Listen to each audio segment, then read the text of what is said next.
সবাইকে। তো দেখো আমি ট্রেনে করে যাচ্ছিলাম রামপুরহাট, আমার ঠাকুমার বাড়ি।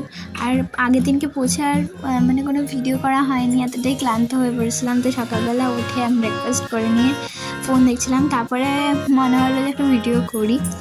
তো ভিডিও করছিলাম, আর তারপর গেছিলাম আমি, আমার বাবা, আমার মা আর আমার পিসি একটু এমনি লোকাল এরিয়াতে ঘুরতে।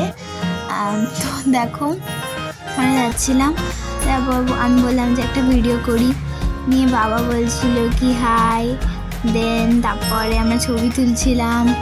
দেন তারপরে দেখো আমাকে কেমন মানাচ্ছে অবশ্যই কমেন্টে লিখো। আর তারপরে আমরা বাড়ি ফিরে গেছিলাম এবং আজকের দিনটা আমার এভাবেই আনন্দে কাটলো। তো bye bye, thanks for watching সবাইকে। আর অবশ্যই কমেন্টে লিখবে, ঠিক আছে? তো বাই, টাটা।